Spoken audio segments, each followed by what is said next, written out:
Hi, everyone, and welcome to the Mosaic Podcast, where we invite people from all walks of life to share with you their stories, and where we invite you, the listener, to be a fly on the wall. Hopefully, you'll experience a world you've never seen before.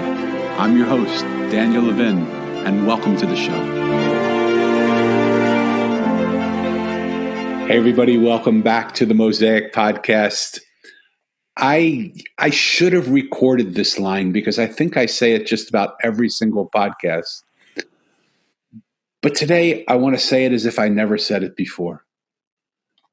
I just met this man on a call maybe a week ago. His PR people contacted me about being on the show. But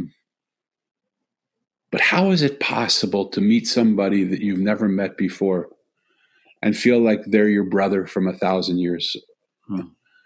I felt just such an instant love for this man and the work that he's doing, and such an instant connection to him that it was. We spoke about should he be on the podcast. I knew from the moment I set eyes on him that I was just enjoying the time that we had together because we booked the time. But I knew he was going to be on the podcast, and this is what I enjoy most about the Mosaic Podcast is that I meet a lot of people, and I meet a lot of different types of people. And to be able to introduce these people to the people that I love, the people that I know. So to be able to introduce people that I love to people that I love, what could be a greater world than that, right? And to be able to do it, especially in this time where we're isolated and alone, and much of what we have is just what we have in this screen in front of us.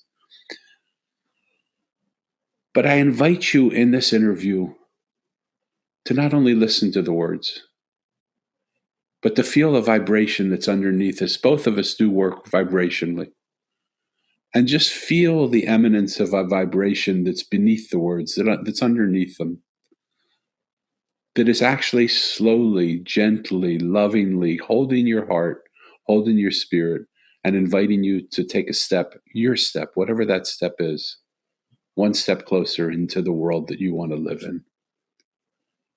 Let me tell you a little bit about the man who I'm speaking of, so you have some historical reference, but I'm not a really good bio person, but let's do it a little bit, okay? After a career that scaled the heights of corporate success as a CEO of global companies, Angell decided to completely change his life and made a life-changing commitment to helping others in their search for peace, harmony, and happiness. During the last 10 years and his transformational journeys across Asia and South America, Angell had rare opportunities to study and meditate with master healers and teachers of all faiths. He's trained in shamanism, plant medicine, Reiki healing, Sufi healing, sound healing, shamanic breathwork, meditation, and the list could go on and on. But let's just hold it there.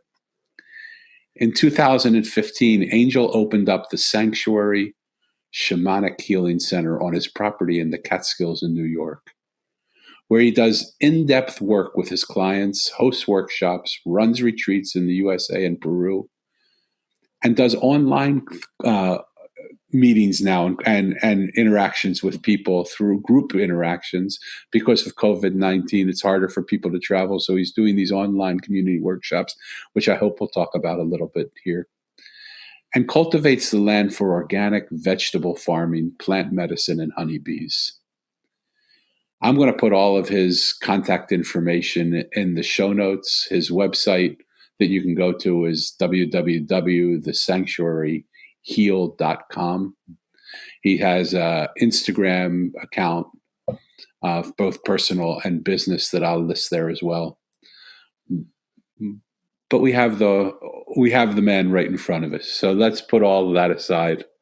And let's just say, Angell, what a pleasure and honor it is to meet you and have you here in the Mosaic Podcast. Thank you for joining us.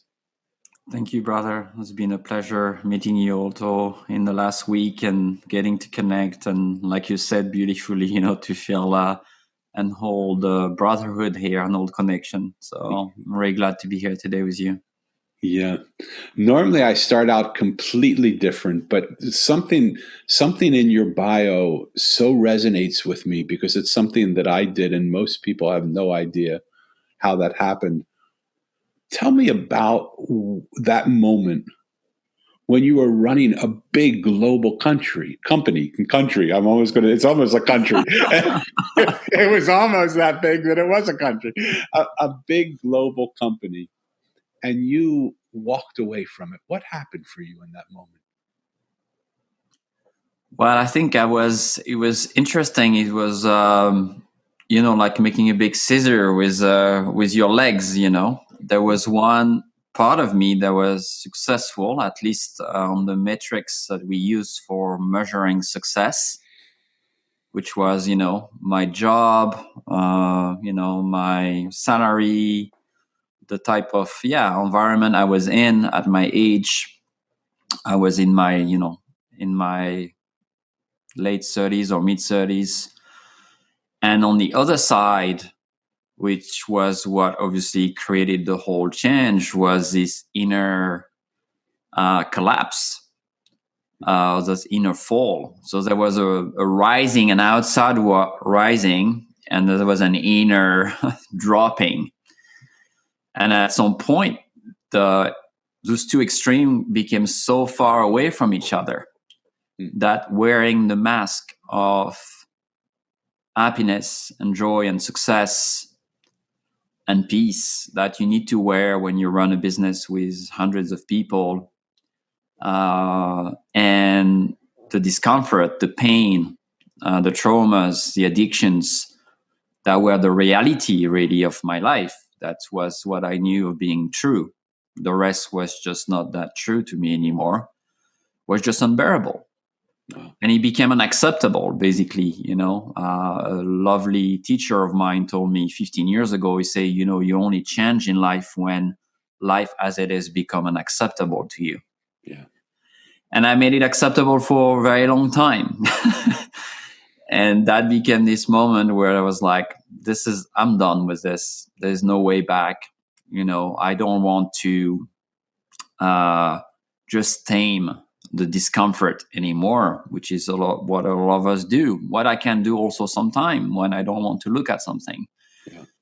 And I say, well, let's be a bit more brave and courageous here. And let's do into that inner journey, really not knowing what was going to be there, to be honest. I was quite scared, a lot of fear on many levels. What people will say, what I'm turning my back to, financial security, my family, many, many things, were in my head telling me, don't do this. But there was definitely a very loud voice in my heart that I didn't want to end my life that way, because I could see myself. And that's what happened one day. I saw myself 40 years down the line in that same position with more wealth, maybe a bigger company, maybe in a different country doing something slightly different, but doesn't matter much. But I could see myself as this old, angry man, very separated from the others, very untitled, very privileged, but that hasn't lived life, that missed out on life. And I cried. I cried a lot. It made me very sad to witness this version of me. And that was not acceptable to me. That was a big no there. I was like, I don't know what the other one is going to be, but I don't want to be that person. And that calls for big change usually when we look at that. Huge changes. And so roughly how long ago was that you made that transition? That was around 10 years ago now, pretty soon. And it was due to, it's funny because there was a couple of events like that. Usually we're quite hard to hear when it comes to those big voices inside of us. Yes. The creator or God or our inner wisdom, whatever we call it. So I had a couple of episodes one of them being on stage in front of thousands of successful people, receiving an awards for being the entrepreneur of the year, nominee for that in the US. And when literally I went on stage and saw the depths of the lie of that is not success. This is not what you guys in the room wants to be. It's not what I said, but it's what I felt and what I heard in my heart. You don't want to be me. You don't want that trophy. Not like that, at least. Not with that inner struggle. And I left the stage and I collapsed. Literally collapsed. Yeah, literally collapsed. I just sat on the side outside the stage. I could hardly function. I was just like, this is too much. This is not okay. It's not okay. At least it was not okay for me, you know. Yeah. Well, how could it be okay for anybody if you walk off and just collapse like that? So I love this conversation already, and I love you for your honesty and your vulnerability, and you're just straight up. And I had a very similar experience. I didn't take it as far as you took it. But after my parents passed away, I had the opportunity to move in with my aunt and uncle. My aunt was my mother's sister, and my uncle was a household name. And he looked at me for about 3 months while I was there and watched me and said, I don't have any sons. I would like to start you at the bottom of my company and work your way up to where I'm sitting. And in 10 years, I will mentor you to be there. And that was $1 billion company. And now it's many $billion company. And obviously that was not the path that I walked. But people always ask me, do you regret that? Do you look back at certain periods of time and wish, or could you go back now if they would even have you, which they wouldn't have me, I'm sure. But could you go back now with the consciousness that you have and do it differently than you did then? Do you ever have those sort of ideas? I think the first few years, I definitely was tested about the choice. Yeah. I think it's very common in this experience from what I've heard and experience with people I've talked to. Kind of a test, a big job offering that comes and, you're struggling and trying to figure things out. And here something very clear comes. Here's a job, just sign the paper. And on Monday you start and what you're going to do. And you know how to do it because you've done it before. And so no discomfort. Yeah.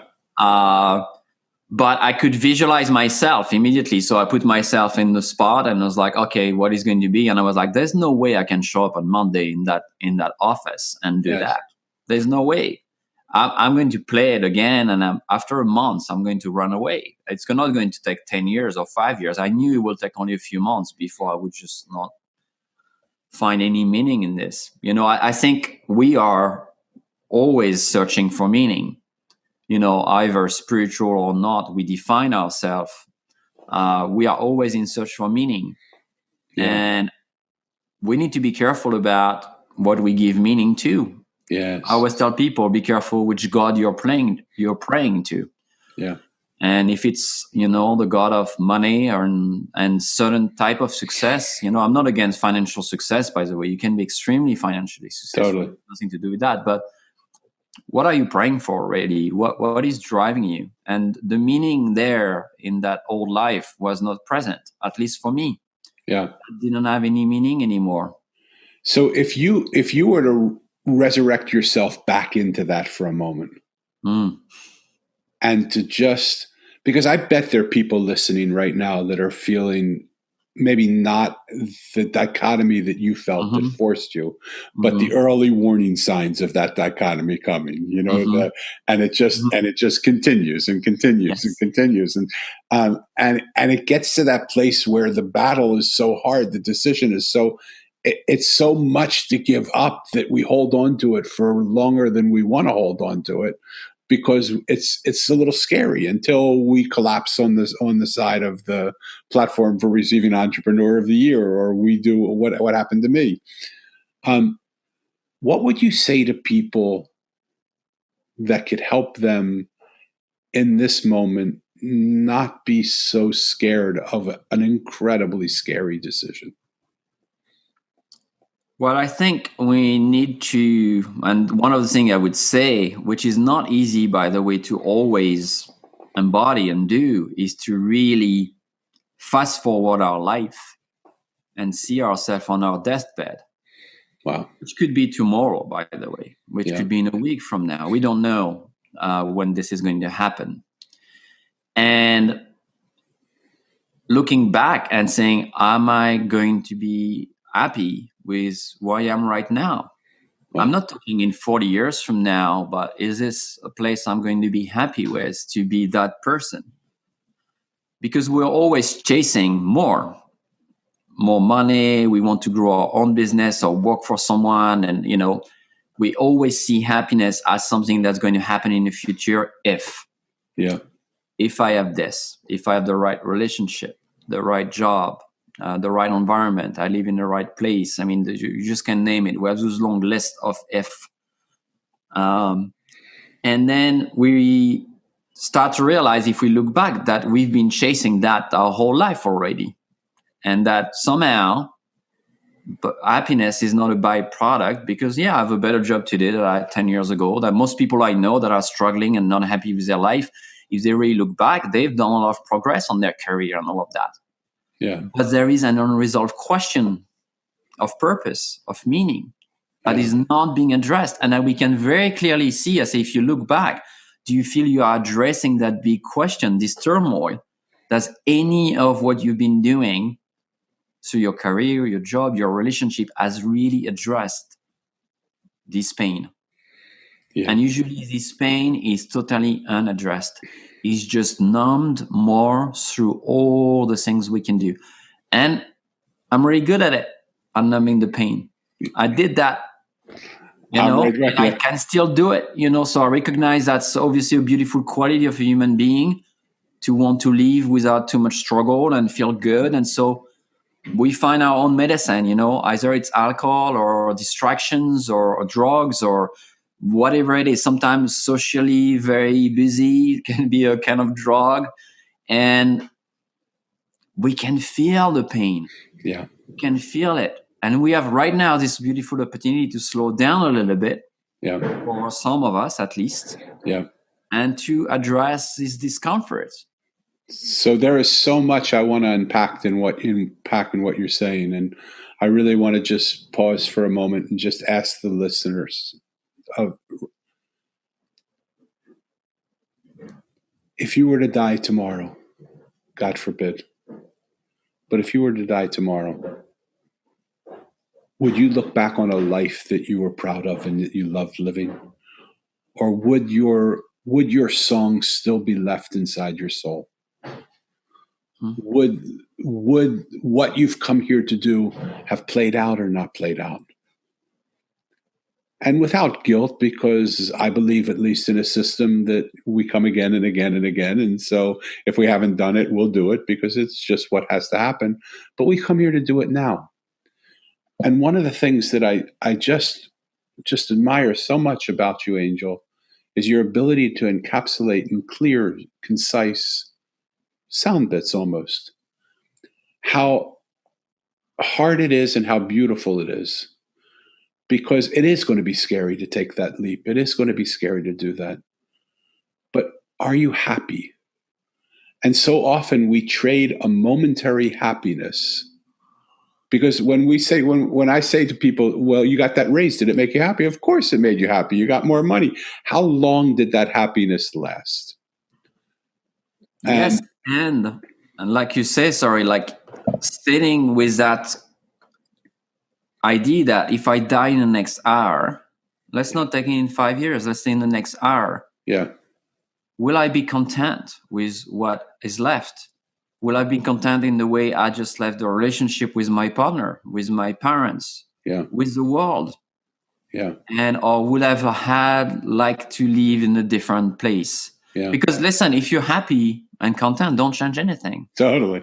It's like there's nothing to change. Totally. But if you sit there and you feel, no, there's that thing that I always wanted to do. There's that thing that I feel inside of me that I've not really resolved, that prevents me from really experiencing life from this place of expansion, this place of feeling really good in the world, Yeah. And for some people, the trigger of change might be even the others, like the suffering in the world, or things that, you know what, I don't accept that and I want to do something about it, and I have not. Yeah. It doesn't have to be always self-centered, but we often is start by that. But sometimes I know people that have done big changes just by going to give themselves into service to the others, and that changed them through that process of giving, which was a big part of my awakening process, you know. So, Angell, I'm going to get very personal with you if I can, because I feel I love you, brother. And it's very rare that I come to people with my stuff and say, and ask for their counsel. But it's so obvious to me that we want to live each moment as if it's our last moment. And yet I don't live each moment as if it's my last moment. Mm. You know, I'm very, very happy with the life that I have in many areas of my life. But then I think, gosh, I wish I could show my wife the amount of love that I actually have for her. Mm. You know, I wish I could not get caught in some of the small little pieces that happen that disrupt the totality of the picture. I call it the truth versus the honesty. Mm-hmm. Sometimes it's honest to say, hey, this bugs me. But the truth is, I'm so happy to be with you. Mm. And who cares if that's one piece of the equation? Because the total picture is I love you so much and I'm so happy you're in my life. But I fear sometimes that many times that I don't show that aspect of myself, of myself to her. And I know for me, there's a fear in loving, and I know she loves me more than anybody's ever loved me. So it's not that I won't feel loved, but it's that fear of just giving myself entirely. The only person I do that with is my daughter, who's developmentally delayed, who sort of counts on me, you know? So I wonder if you could say to me, to other people, just from your experience, how do we go through that fear and that pain that keeps us from actually being the person that we want to be? Because I'm not who I really want to be with my wife, even though she knows I love her. I mean, we don't fight, we don't argue, but there's a quality to the love that I just wish I could give her, that she would know without any veil. Mm-hmm. Does that make any sense to you, what I'm asking? It does. And it's a very big question. I think it's at the heart of transformation. Yeah. You know? And witnessing that difficulty sometimes to just plunge into love. Yeah. It's kind of always troubled me. Why are we resisting love so much? Yeah. Because it's kind of a beautiful state of bliss potentially.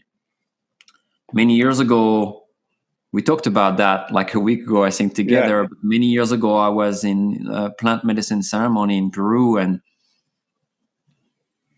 in that moment, there was a moment during the ceremony where I went into that, what I would call creator state, that inner experience of that infinite love that I've read about in all the scriptures and all the traditions. And that way the love of the creator is casted on us.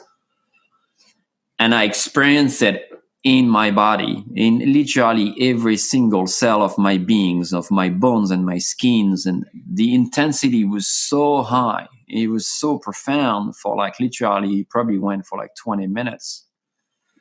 That I saw myself literally exploding into light. Mm-hmm. Like I could not find myself anymore. I don't know where my body was starting or ending. There was no more me and you and the room. And it was just this massive vibration of light. And I got really scared. Yeah. And the fear that came, it was like, where am I? Who am I? Yeah. Am I going to find myself back? How do I come back from this? My first fear was like, oh my God, I'm going to be stuck there. Yeah. You know, and it was my mind taking over the experience of my heart, telling me, oh my God, I don't want that because there's no space for me there. and I breathe into it. And every time I took an inhale, it was like an expansion of that love. Like every inhale was this, like literally what I read about that in breath, and like this is light of the creator that's coming inside of me. And it was raising the vibration. And the exhale was calming it down. It was just a little bit calming there. And I came back, obviously, I'm not speaking from that state, but the beauty of it is that I had an experience of it. Yeah. And also had an experience of the resistance, which we need, in the question you asked. I think we need to bring a lot of self-love and self-compassion about being human, about our own incapacity sometimes to receive love, to even accept it, not even talking about giving it, but first accepting it, being fully held by someone, by women, by a man, by the world, is something sometimes that we do resist. Yeah, because we need to be so naked in being held, completely showing ourselves. Yeah. And if there is a spot in us that we have hidden a little bit that we don't like, it's a bit scary to be fully seen and fully loved by someone. Yeah. But to me, that's the gateway into compassion for the others. Yeah. It's the gateway into compassion that, I wish, my brother, I could show you how much I really love you and care for you. And if sometimes you can't show it, I can see that in myself. So if sometimes you're not perfect with me and you say something that hurts me, or, it's just a reflection of my own struggle, of my own, trying to figure it out, which is what life is about. We're trying all to figure it out in our own ways.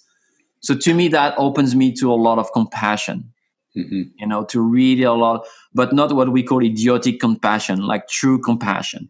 Like I'm feeling it in my body because it's something I experience and I'm connecting to it. I'm willingly allowing myself to feel the pain of separation, of not being able to fully connect, maybe to tell you with the exact words how much I love you, the depth of it. And we choose that as being human. Yeah. We have chosen somehow that experience of being in that very complex species that has this whole possible range of emotion. And to me, more and more as I dive in it, is the pathways through all of that is recognizing the sacredness of all my feeling. Love so that. Even when I want to separate, there's something sacred there, like the creator wants me to experience that pain of separation. How beautiful is that I can experience that pain and see it and feel it. And this duality is human, We always, in spiritual community, it's easy to go, we're just light and love. And we come from a non-dual space. That's true. But we are in a dual form. We are experiencing duality. And part of bringing back together those extremes is, for me, the way. I love how you're responding and how you're showing up in your response also. And as we spoke before, we both shared that experience. Mine wasn't plant medicine. Mine was through a process of meditation. But something happened where I literally felt like every cell in my being, and I write about it in my book, The Mosaic. Every cell in my being just felt that it was every cell of every being, and that I didn't know where I started and where I ended and where something else started, and that there was just this complete sense of unity with the world that didn't even know anything but unity, because it was all that there was.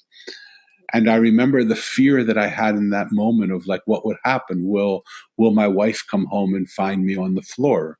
Does this mean that I'm going to die? What is that like? And what I heard today and what you said, which really touched me, which I didn't hear before, maybe just because I couldn't hear it, was that when we think about that space, there was no positive or negative. There was no judgment or non-judgment. Like even it's almost as if the divine wants us to know even our fear is divine. And when we can see that moment that scared us out of the moment that we've prayed for our whole life to have, for me, that was the moment that was like what I wanted for my whole life, to come to live in this world as a completely connected human being that had a spiritual connection to everything in the world. that means the fear that I have is also okay, because that's a part of the feelings that a human being has. And so rather than push it aside and say, like I did in my question to you, which was, I wish I could do this better. Maybe I just love and accept the fact that this is who I am in this moment. And one of the images that I love about the mosaic is that it's made up of all these different pieces, and no piece defines the whole totality of it.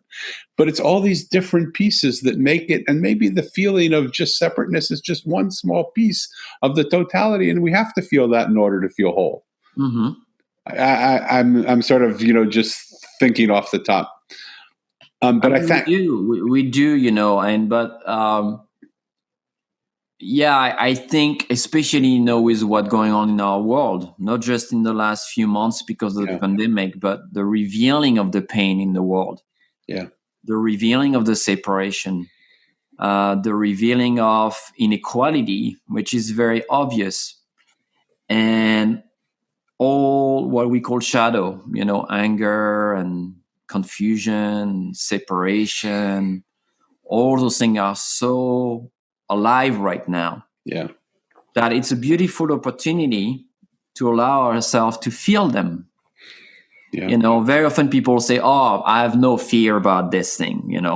It's true that ultimately, we should not be afraid of any experience. Yeah. But it's also true that fear is a human experience. And it can be separating to just say to people, I have no fear. If someone doesn't have the tools for that and is entangled into fear, or is living at home with someone that's abusive to them, fear is a place of survival. It's a place that our body tells us, hey, there's something at risk. By the way, we're only alive as a species right now because we have experienced fear. If not, we'd have been eaten by all the lions in the savannas, 50,000 years ago. So we survived because we were afraid. Yeah. And also because we loved and we care and we took care of each other. But let's stop putting more value in one side or the other. I love that. The shamanic path walks the middle line, like the middle way for the Buddha. The red road, on the shamanic path, as native people tell us, the red road is walking at the middle. It's not being too spiritual. It's not being non-spiritual. And even saying that are already separating what is spiritual, what is not. Right. So that depth of level of compassion is what we need to have for all our feelings and for each other. There's this beautiful visual in Buddhism that is about representing what is compassion, because if we want to kind of separate that from idiotic compassion, it's like, oh yeah, I feel I'm sorry for people that are starving, or right now that have to work in hospital, or people that are hungry, whatever it is. And the picture is just a picture. The teaching is this one picture. It's a mother that's on the edge of the river, and her baby is drowning into the water, and she has no arm. She has no arm. And that's how they represent compassion. It's that place of feeling the full despair and grief and pain of that loss, and the love, and not being able maybe to do something just by giving our loving presence. Obviously, it's a teaching, it's a parable, Right. It's not saying, you can do nothing about other people's suffering. It's not what it is about. Yeah. It's about feeling compassion, not trying to save someone, but trying to be fully present with the pain that we are experiencing as a mother watching her baby drowning. So powerful. I love that. And I hear something, if I can share with you what I hear, because I never saw that picture or heard that before. And I love Buddhism and I love the practice. Mm-hmm. So often when we see people in pain, we want to help them and fix them and reach out to them and do what we can to help them. And what I see in that image of the woman with no arms is the most compassionate, beautiful thing we can do, is not try and fix them or help them or change them or do anything or any of the things that we think we've been taught to do, but just to love them and pray for them and hold them in the space of knowing that everything in the world will work out. And what is happening to them is exactly what is meant to happen is right to happen, and that there is compassion in that moment just by being there. And I never saw that image or never felt that image, but I saw the image of me so often when people say something to me, and my desire, I just want to fix you. I want to help you. I want to do this. And in my book, The Mosaic, Mo meets all these people that he thinks are just common, ordinary people. And he wonders why he's sitting with them, because he's looking for, the adults told him his parents are in heaven, and he's looking for people that can help him, show him heaven. Mm-hmm. And what he realizes is that these people, just in loving him and being themselves and sharing with him their story, have completely transformed him, because he saw them one way and now he sees them a totally different way. Mm-hmm. And when he and each one of them helped him see the world entirely differently than the way they ever saw it before. He saw it before. And he realizes that when he looks to the right and he sees a monk unzipping the sky and motioning him to come through to a parallel reality where he introduces him to the wise one who's the keeper of the mosaic. And it's just in the simple shift of perception, it's seeing things differently, that heaven's been there the whole time. And so I love that image. I'm gonna borrow that image from you of the woman, of the mother with no arms watching the baby drown, because we so naturally want to help. We so naturally want to jump in. We so naturally want to save. We so naturally want to fix. And there's something so beautiful in just loving and blessing and holding the space for them to go through what they're going through. And I want to extend that and say, it's not about not saving someone from danger. Obviously, if you have someone in extreme suffering, it's not like if someone is begging in the street and we can extend a hand, we're not going to give some money or some food. Yeah. It doesn't tell us, do not act, do not be loving. She's showing us the depths of love. Beautiful. And in that case, she has no arms, so she can do nothing with her arm. But we do have arms, we do have a heart, we do have, money or sometimes resources or skills. And so it's not saying don't do anything, but it's saying first, bring your complete loving presence. Love it. Loving presence, because then you can do what's required from there. Angell, in leaving your corporate position and coming to the work that you do, which let's talk about the work you do a little bit, because I don't want to leave that untold in this, because I love what you're doing. So can we take a moment and talk about what you do at Sanctuary Heal? Well, the sanctuary and it's hard for me sometimes to even say the work I do, because for me it's more way of life. It's an invitation, the work we do, to a different way of relating with ourselves and with the others. That's as simple. Beautiful. And we do that through nature-based practices, ancient wisdom based on, many cultures around the world, trauma work, and a lot of techniques, energy work and breath work and other things that help that. But really, people say, you're doing healing work. And it's true that we are healing ourselves and we are healing, our communities and our planet. But really, it's more a shift in being, the shift of the way we have been doing things for too long now that doesn't really work anymore. Yeah. So it's an acknowledgement about the state of the world, the suffering in the world, and our responsibility in it. Mine, yours, everybody's responsibility. Not just some people out there, not just people that are elected, not just people in another country, not just people from the other political party. No, my responsibility. Yeah. Because there is power in discovering, what can I do about it? What do I want to do about it? Yeah. Because then I can really reflect. And I feel that for me, all the work and all our offerings is to reconnect you to this capacity about first feeling the reality, seeing clearly, because we're very confused or where the issue comes from. It's very easy to point fingers at, it's because of this or that person. No, it's taking back the responsibility within, and then having the tools, having enough power, having enough energy, so we can create a different reality for ourselves and therefore a different world. So it's changing the narrative. Very often I say, well, the main thing you're going to get is probably a change of narrative towards yourself, your own story, what you're telling yourself all the time. Sometimes it's not very loving. Yeah. And therefore the story you're going to tell the world. You mentioned, this song that we carry inside. That's always something beautiful I always connected to. Yeah. Are you singing your song? Do you feel like you are the cardinal bird outside? Like there's all those beautiful cardinals that are back right now in New York. Yeah. I'm looking at them and singing, and they're beautiful. But do you sing your song? Are you singing the song of the pain of your childhood? Yeah. Or the song of the pain of your community? Nothing wrong with that. But is there another song? Like that is yours.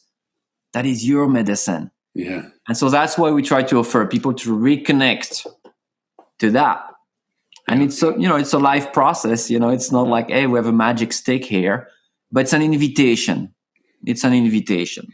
It's a lifestyle. I love that it always blows my mind how similar I can feel to people that I don't know, and how their purpose and my purpose have been brought together so beautifully. And we spoke of this on our call, but I would really like to talk with you further about doing some work together, because my mission before 19 came, my nickname for this beautiful pause that the world's been given, is I was about to set out May 1st, 4 days from now, on a trip around the world to sit and listen to people and try and help them to hear and share with me what their song is, what they would want to say to the world if they were listened to.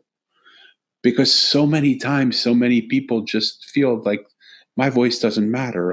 Even if I have a voice, there's so much noise out there. How will I ever be heard? And so what I wanted to do is sit on street corners and in bookstores and in convention centers and in government offices and in businesses and in wherever it is, and just ask people, what is it they really want to say? What would they want the world to know if they could tell the world something? Mm-hmm. And it came to me as the result of sitting with a homeless man. And I asked him, what would you say to people if you could only say one thing to them? And he said, I would ask him to spend 10 minutes with someone they don't know and just ask them how they are and just listen. And I said, Corey, out of all the things you could have asked for, why that? And he said, well, Danny, you don't know this, but about 3 weeks ago, I was sitting on the corner, and that day particularly was hard. People were spitting at me and beating and punching me and kicking me. And I've been beaten up so many times just because I'm homeless. And I thought, what am I doing? What's the purpose that I have in the world? I'm only bringing people pain. I'm going to go around the corner this evening and into the dark, and I'm just going to take my life. And not 2 minutes after I said that, a man came and put his hand on my shoulder. And he said to me, how are you, brother? And I just started crying, and I said, not that well. And he sat down with me. And he just listened. And you know what? It only took about 10 minutes. It didn't take that long. But after he did that with me, I realized I can't go home now and kill myself. I can't go around the corner here and kill myself. Someone actually cares enough to spend that time with me to listen to me. And he said, that man will never know he's the reason why I'm alive today. Well, Corey, the man that I sat with, has no idea that he was the one that inspired this trip that I'm about to take, to do exactly what he wanted people to do and to film it and make a documentary out of it. Beautiful example of the butterfly effect of love. Yes. For those who don't know, tell us the butterfly effect of love. Well, the butterfly effect is the idea that one butterfly here in the world can create a tornado on the other side of the planet, because the butterfly moves the air and those ripple effects go over there. And here you are just a little bit of someone walking in the street and just with pure love, not trying to fix anybody, just say, hey, I have some extra love. Let's give it someone who might need it here. Yeah. and that prevented that person to take his life, and that here brought you onto maybe bringing more love into opening people's hearts through maybe this journey you're going to do one day. And you can see this one hand touch on the shoulder, which took nothing, which cost nothing. I mean, it took some love and care and compassion. We talk a lot about compassion. It took some compassion here. Yeah. But this man was not looking to be rewarded for what he did, not to be seen. He just cared. Yeah. And you have the butterfly effect of love that's changing the life of so many. Just one hand touch on the shoulder. Yeah. How beautiful is that? That we have this gift that has been given to us. All of us can put a hand on the shoulder of a stranger. So thank you for that. I love you, brother, so much. I just even just in the little conversations we had, I love the way you see the world. I love who you are. I love how you show up. What surprised you most about this second version of your life?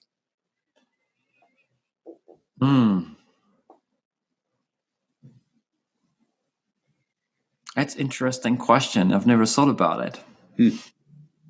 Good.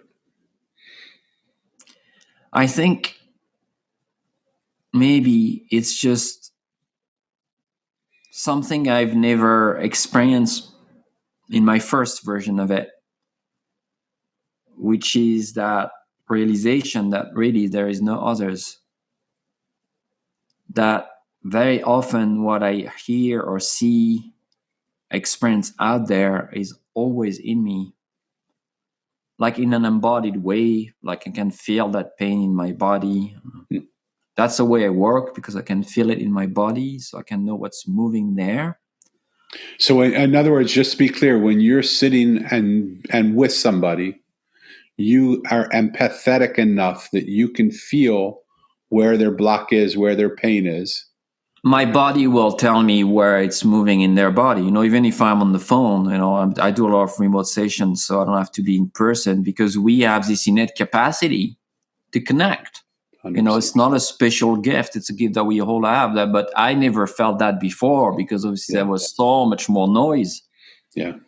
And also attention into just me. Yeah. So that's been really a revelation, because it's part of the teaching in the Indian cosmovision in my tradition, that at some point on your altar, that prayer comes, that there is no others. That's how I say it. There is no others. Beautiful prayer. And it is prayer of unity. And the ego is a shadow of that prayer, the ego that's separate. But I think starting to experience it and to really feel it really relaxed me, because then, I'm not alone in my stuff. I don't have to spend any energy trying to fix anybody, really. I have to do just my work. But my self-work is a gift for the world. Ultimately, we're not doing this work for ourselves. We're doing it for the others. So it's a funny prayer. There's no others. There is no other, and we're doing it for the... My whole life is not about me. It's about the others. So that's a beautiful way to kind of dance with that thing that the mind can't comprehend. You say, well, it's two different things. Yeah. The heart can get that. The heart can get in it and just be with that prayer. And I think for me, that's been quite revealing. It's been something like a aha moment. That's a possibility. That's something very different. Yeah. Well, I love the Zen Koan-ness of, there is no me, and I'm doing it for others, and there is no other. And I'm doing it, right? Because in really, like, what I hear from what you're saying in that, and correct me if what I'm hearing isn't correct, is that when we become so sensitive that our body can feel what's going through another body, whose body is feeling what to whom? And when we heal the body, we heal the body. And it doesn't matter which body the body is a part of, right? Exactly. And there's something... It's a paradox. It's a paradox for the mind. The mind really doesn't like this paradox. Like, what do you mean? Pain and love is the same thing. Like, it's all sacred. The mind really struggles with that. Yeah. My life is not about me, it's about the others, and there is no others. And so the mind That should be your tagline. Yeah, My life is... I love that. it's true. No, it really is. I mean, it's Both statements that seems quite opposite. And I think in opposite statements, when we can hold them together, we are in presence of God. yeah, there is no opposite at that point. Yeah. God is only present in the union of the opposites, and only the heart can really... I can be really sad and all grief and feel a lot of love at the same time. That's something the heart can do. I love that. So tying up a little bit before we go to the last thing that I ask everybody, I love this idea of there is no separateness and tying up the other and the me. Mm-hmm. Can you now connect the pieces of the life of the CEO of the global corporation Mm-hmm. and the shaman? Like in terms of their experience, you mean, or in the sanctuary. And can you tell me what you've taken from each to make each no longer the other? Is that, I mean, do you see where I'm saying? You see where I'm going? Yeah, I like what I gain from each. You mean, or what is the wisdom from each? Just like each experience that we have, like to me, the beauty of the Mosaic is each experience is made up of a lot of pieces, and then all those pieces come together in another experience and another experience.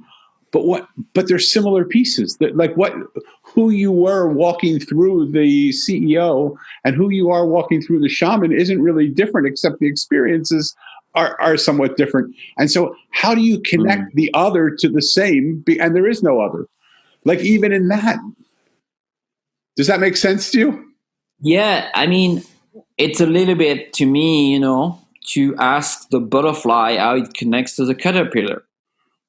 And there's obviously, as you look, not much left one from the others, and yet, they are essential to connect and to become that cycle of life, to become that butterfly.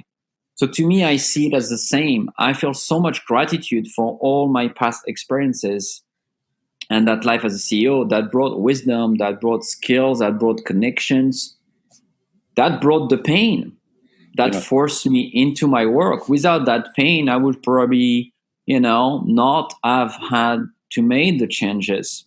So let me interrupt. Let me jump in a minute, because the pain is so obvious to understand. But what I want to know is, can you see the joy of that infiltrating into the joy of this?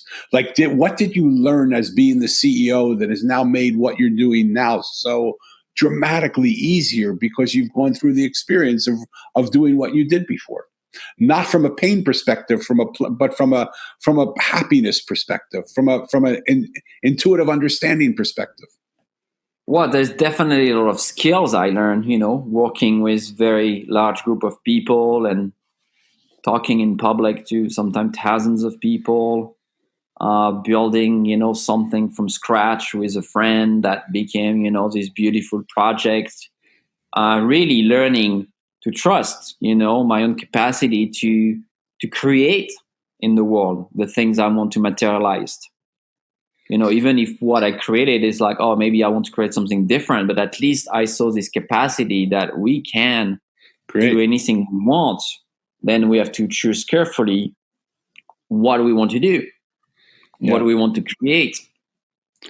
So I see a lot of that. And also today, I do more and still, a lot of offerings for corporations, for groups that want to bring those nature-based practices or breath work or transformation into their team and their environment, their purpose, through a very different way than just traditional coaching or traditional maybe meditation that say, hey, you know what, I think there's something there. Yeah. Can we put it into a format that is acceptable, that can be understood with different words? And because I've lived that world for almost 20 years, I can understand the pain that is there. I can understand the need that are there. And for me, I find it, I can bridge back very easily, bridge back into it. Tomorrow, you put me with 10 CEOs, of $100 million company. I can completely fit there. Yeah. It might take me a little minute to be careful about some words and that and remind myself, but I know I can bring value there. Yeah. And we all can, by the way. It's not just me. Totally. Because those skills of open heart and all of the skills that I've learned from my elders, from those practices, they are skilled for humanity. They're not skilled for just people living in the forest in the Amazon. Yeah. They are skilled for each and every one of us, whatever our life look like. It's not about going to live in the forest. Yeah. At least maybe not right now. So one of the beautiful things that I see in Mosaic and the image of Mosaic is that so often when we leave one place to another place, we leave behind that place and we go into another place. We go from the caterpillar to the butterfly, and it seems like we leave behind the shape and the form to become this new form and emerge. What I'm really inquisitive about, not only with you, but about me and my life, because I've had so many different pieces, so many different lifetimes that I've lived in this lifetime, is now not only how does what I'm doing now currently could help what I was doing then, but how was what I was doing then able to help what I'm doing now? That there is no other. That's why I love that so much about what you said. There is no other. It wasn't that this current life contributes to the past life, but the past life also contributes, because there is no other. There is only how do we play together and bring all of the pieces of this mosaic together to make one life that we have value in everything and pain in everything. And how does the pain of the past life resolved in the glory of the present life, and how does the pain of the present life get resolved in the glory of the past life? And if that's even possible, those are the places that I would like to play with you on after this, under separate conversation, to see how we might create something that integrates, because I think it would make the bridge much easier to walk across if we could bring some of it together with us.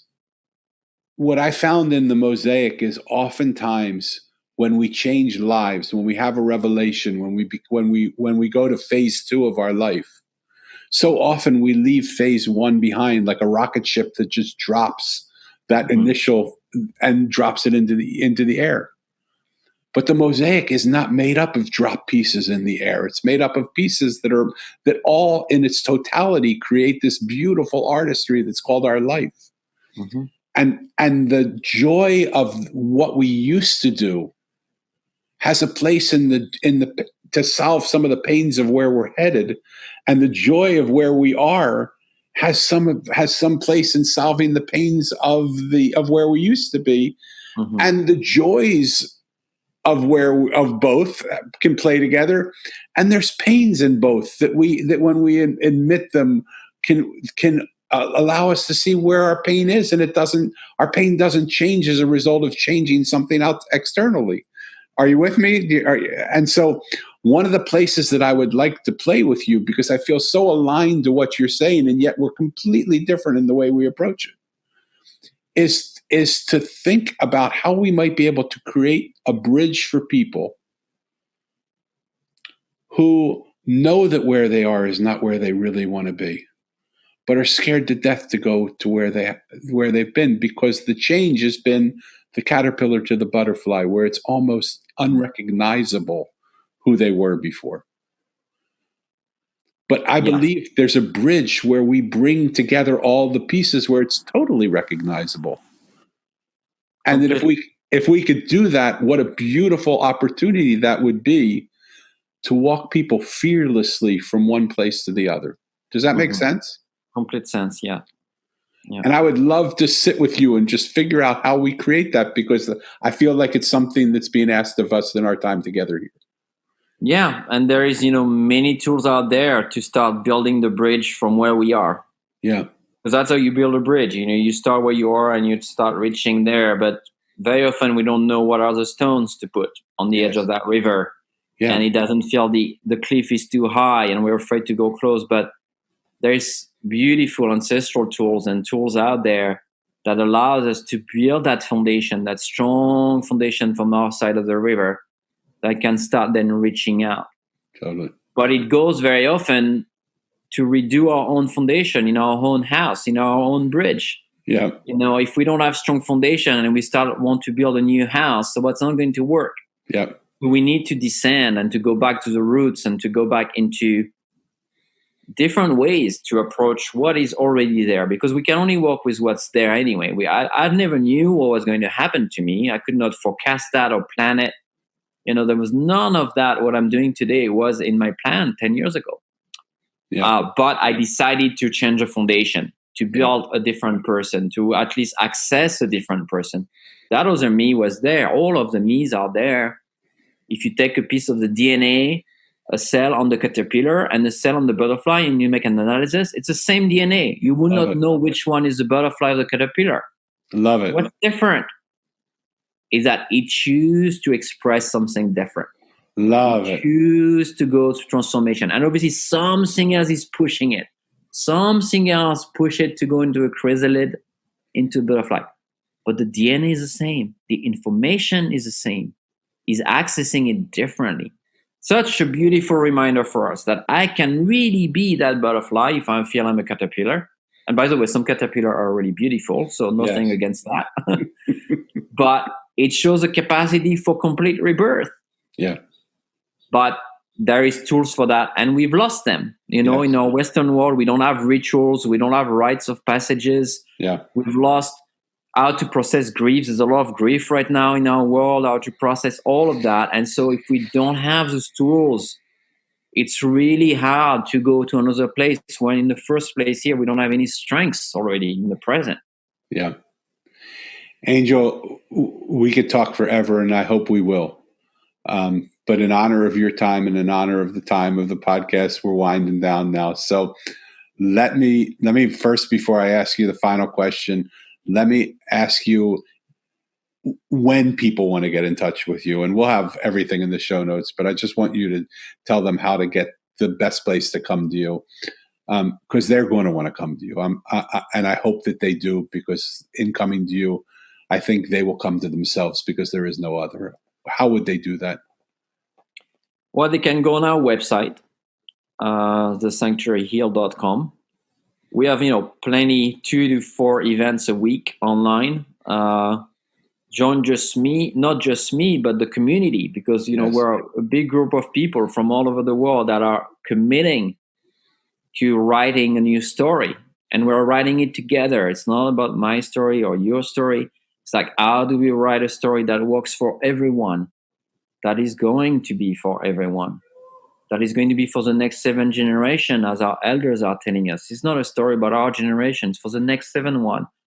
How do we do that? And we can only do it together. So come, join those places, Obviously, you want to work one-on-one with me, reach out to me, but experience the group, experience the community, experience that feeling, and see if it's right for you. Feel like, hey, maybe there's something there. You might be surprised, maybe you're like, I don't know, it's all those things, and then experience it. Do a breath work with us, do a shamanic meditation, come to one of the prayers, even if you've never prayed before, and just feel into it. And if you're not changed and nothing is happening, and then, well, it's not for you, but I bet that something is going to be touched, because we are speaking from that place, that we share in common, that heart. Yeah. And I really want to encourage anyone who is listening to do just that. Go there, experience what Angell's offering, what the sanctuary is offering. Go there online. When COVID-19 ends, go there in person. When COVID-19 goes, go on retreats with him. And we will be through this 19 at one point. So set your intentions now for where and how you want to make the next version of your life look. Mm. Angell, when you look at the world, is this the world you always dreamed of handing over to the next generation?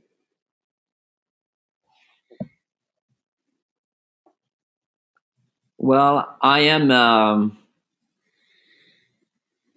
Sometimes say, I'm a very hopeful pessimist.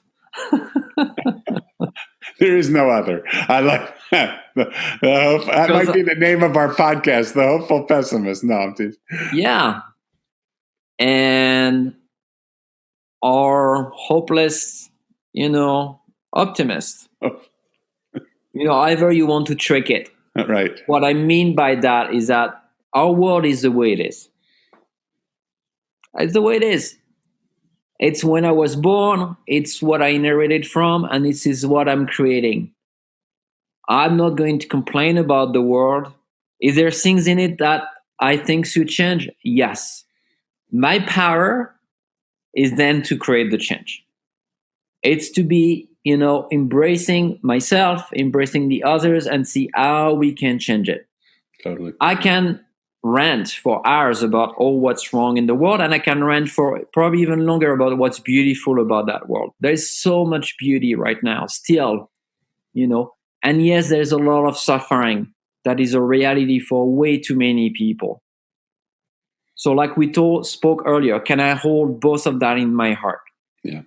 Very often, spiritual people, they say, oh, you need to be the hollow bone, this empty bone.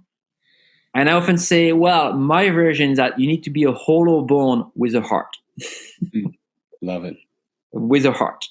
Yeah. Don't forget that, because being a hollow bone sometimes can be very just like disconnecting from the others, and like also renouncing our responsibility. Yeah. We're responsible for the world of today. So either we like it or not, we find it beautiful or not, we are all responsible. Everybody that's listening. Yeah. And if we feel differently, then we need to look stronger in the mirror. Yeah. And it doesn't mean look with criticism or with hate or self-blame. No. Look with like, how interesting, there might be something that I could do differently. Yeah. And then we find our power. And we can make it even more beautiful if we don't find it beautiful, or change it completely. If we don't like anything, just change it. So with that in mind, can you give one practice that people could start right now that would help them lean into seeing the world, seeing the beauty in the world? Mm. I think for me, it's kind of a default mode to see that beauty and to see the pain at the same time. It's always been there. Love it. I'm blessed. I thank God, the Creator, for that, for giving me that capacity to feel both together. But I think very often when we can't see the beauty in the world, and when we only see darkness, or the world can feel very daunting, it's very often because of our own pain. It's just a reflection. If I'm having a really bad day, probably I'm going to look at the world around and nothing is going to go very right. Mm-hmm. Nobody's going to talk to me in the right way. I'm never going to feel I'm going to be enough that day. So it's very easy to project my inner state. One of the things that really helped me when I am in those moments is to ask myself, what would love do? So when I say something harsh and I'm in that state that I can't find my good speak, I go back, what would love say? Mm-hmm. Is it what would love say? Is it what would love do? If I go on a rant on Facebook about my life and this, is it what really would love do? Mm-hmm. And when we really sit with that question, what would love do in that case? What would love think? How would love speak to itself? Mm-hmm. Then we can find a different wisdom, because that's really the ultimate goal here, is to be in that place. And very often I realize I'm not speaking, acting, or self-talking like it was love. Yeah. And I can change that, and then the world is going to start looking different. My inner world, and therefore your world, the world of everybody. And it's hard to realize how far we are from what would love say or would love do very often. Mm. We talked about it earlier when you talk about, your wife and what you want to say. And we're all like that. We're all like that. And just tapping into it, there's something quite sweet and tender and beautifully heartbreaking to realize Yes. It's a very tender place to look at it. Yeah. But there is power there. I really believe I've experienced there is beautiful transformation power there if we can sit with those questions. Angell, I want to thank you so much for coming on to the podcast. Mm-hmm. What an honor it is to be with you. And I want to just take 1 minute, if I can, and summarize for the people that come all the time.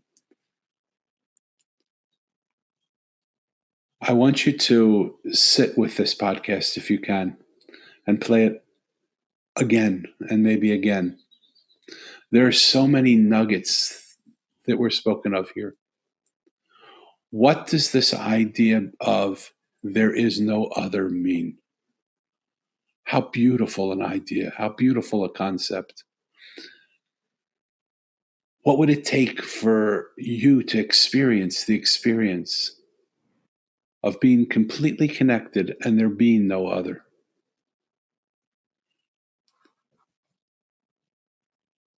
I want you to think about some of the words that he said, some of the stories that Angell told, of when people come to him, whether it's over the phone or in person.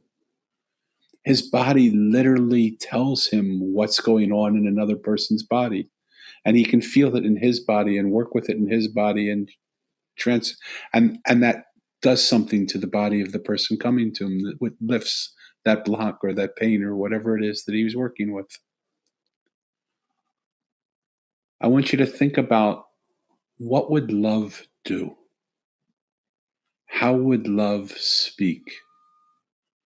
What would it sound like if you could hear that when you speak to yourself or when you speak to another or when you function in the world that you live in? What would love do? 4 very simple words. But if we would just get those, if we would sit with those, if we would become those, if we would understand those 4 simple words, what would our life look like? Mm-hmm. The gift of this podcast is that we're able to bring people like Angell to you, who you may or may not ever on your own have met. I am so thankful that I met him. And I am so thankful to bring someone I love to people I love, so that you can meet, because that's what love does. Again, thank you, Angell, for your time. Thank you so much, brother. Yeah. Thank you, people who are listening, for spending your time with us. If you like this podcast, please give it a 5-star or however stars you want. I don't want to tell you to do something you don't feel, but if you like it, give it 1 star, 2 stars, 3 stars, 4 stars, 5 stars. Write a review of it, and then share it with your friends. Not because we're trying to build the podcast, but because the information here and the conversations here are so real and vital. Not only in this podcast, but in many of the podcasts that we've had. I have people that I've interviewed say to me, I've never experienced another podcast like this. It's so different. It's so nice not to be asked the same questions over and over again. So share it with your friends. What would love do? Until next time, God bless you all. Thank you. Bless you. Thank you so much. Thank you so much for joining us for this episode of the Mosaic Podcast. If you like what you heard, you can find out more information on my website, themosaiconline.com. And if you want to get a copy of the book that started the whole thing, The Mosaic, please go to Amazon.com and search for The Mosaic by Daniel Levin. It's been an honor spending this time with you. Remember, nothing is as it seems, and we are